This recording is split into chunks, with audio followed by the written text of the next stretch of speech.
मालपुर गांव में रामचंद्र नाम का एक व्यापारी रहता था। उसकी कपड़ों की दुकान थी और उसकी दुकान पर 3 नौकर थे। मोनू, तुम अपने घर गए थे ना? तुम्हारी बहन की शादी कैसी रही? बहुत अच्छे से हो गए मालिक। अगर आपने पैसों की मदद नहीं की होती तो पता नहीं क्या होता। ये तो सब ऊपर वाला करता है, मैं तो सिर्फ जरिया हूँ। रामचंद्र बहुत दयालु था और सबकी मदद किया करता था। मोनू भाई, सेठ जी कितने अच्छे हैं। मुझे भी माँ के इलाज के लिए कुछ पैसे चाहिए। मदद नहीं, बस एडवांस दिलवा दीजिए ना। अरे तुम खुद ही कह दो ना सेठ जी से, सेठ जी मना नहीं करेंगे। सबको इतनी आसानी से पैसे देते हैं? जरूर इस सेठ के पास बहुत ज्यादा पैसा है। अगर मैं कभी कुछ चुरा लूं तो इस सेठ को पता भी नहीं चलेगा और मैं माला माल हो जाऊंगा।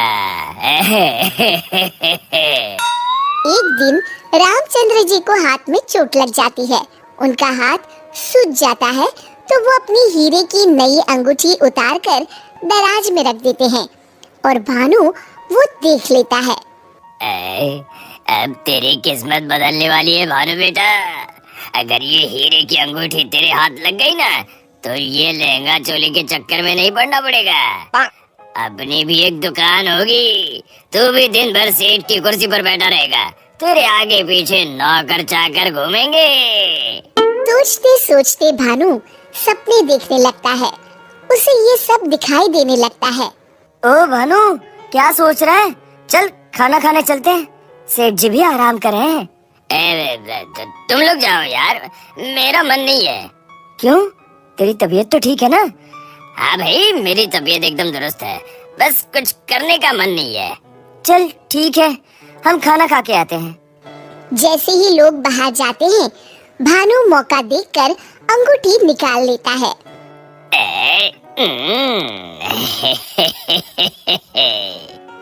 शाम के समय। आज का हिसाब खत्म कर बच्चों, अब दुकान बंद करने का समय हो गया है। जब वे दराज खोलते हैं, अरे ये क्या, मेरी अंगूठी कहाँ गई? मोनू, भानु, भोला, तुम लोगों ने मेरे हीरे की अंगूठी कहीं देखी है क्या? अरे कौन सी अंगूठी मालिक? क्या हुआ मालिक? अब कुछ नहीं, अब कल सुबह मिलते हैं। रामचंद्र रात भर सोचते रहते हैं। अगली सुबह। आज दुकान को दुल्हन की तरह सजाओ, हर आने जाने वाले का मुंह मीठा करवाओ। आज बड़ी खुशी का दिन है।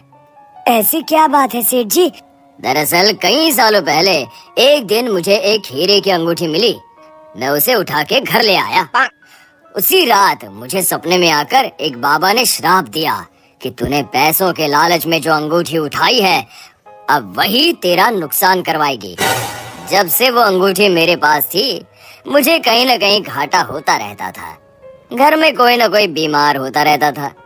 पर कल वो अंगूठी किसी ने चुरा ली और वो चोर अंगूठी के साथ साथ श्राप भी ले गया। पर अगर ऐसा ही था तो आपने वो अंगूठी फेंक क्यों नहीं दी सेठ जी?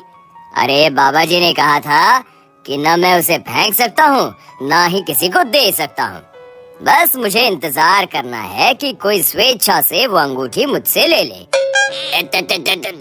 तो क्या आपका श्राप मुझे मेरा मतलब उस चोर को लग जाएगा? बिल्कुल। अब वो बेचारा ना अंगूठी फेंक सकता है, न किसी को दे सकता है। वैसे एक उपाय है। क्या उपाय सेठ जी? अरे तुम्हें क्या करना भानु भैया, अब चोर जाने और उसकी किस्मत। तू चुप कर, मैं तो ऐसे ही जानना चाहता हूँ। हाँ, क्यों नहीं, क्यों नहीं। दरअसल अगर पूर्णिमा की रात को चोर हमारी दुकान के पीछे वाले बरगद के नीचे अगर अंगूठी गाड़ दे तो वो श्राप से बच जाएगा। तो आपने क्यों नहीं ऐसा किया सेठ जी? तू मेरी जान ले ले। अरे भाई, मुझे ये उपाय अभी पता चला। कल पूर्णिमा है, कल मैं उस अंगूठी को गाड़ने वाला ही था। लो कर लो बात, अब तो चोर गया काम से। भानु पसीना पसीना हो जाता है। रामचंद्र अगली रात बरगद के पीछे छुप कर बैठ जाते हैं। तभी उन्हें एक परछाई आती हुई दिखती है।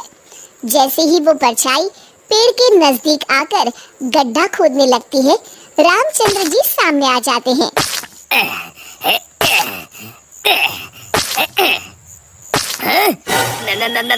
मर गया रे। मुझे माफ कर दीजिए सेठ जी। क्यों, क्या सोचने लगा भानु? माफ कीजिए, मैं हाथ जोड़ता हूँ, आपके पैर पकड़ता हूँ, मुझे माफ कर दीजिए। मुझे इस शराब से मुक्ति चाहिए। ये क्या अगड़म बगड़म बोल रहा है? शराब से मुक्ति चाहिए तो प्रायश्चित कर और कसम खा, आज के बाद कभी चोरी नहीं करूँगा। नहीं करूँगा मालिक, मुझे पुलिस को मत सौंपिएगा, चाहे नौकरी से निकाल दीजिए। मैं कल ही चुपचाप गांव छोड़ के चला जाऊंगा। मैं नया काम देख लूंगा और कभी चोरी नहीं करूंगा। वादा? वादा मालिक, वादा। अरे भाई, अगर तुम वफादारी की कसम खाओगे तो मैं तुम्हें काम छोड़कर कैसे जाने दे सकता हूँ? आप सच में महान है मालिक, आप सच में महान है। महान तो वो ऊपर वाला है। अब चलो काम पर लग जाओ। शिक्षा, अगर किसी को अपनी गलती का एहसास हो जाए तो उसे माफ कर देना चाहिए।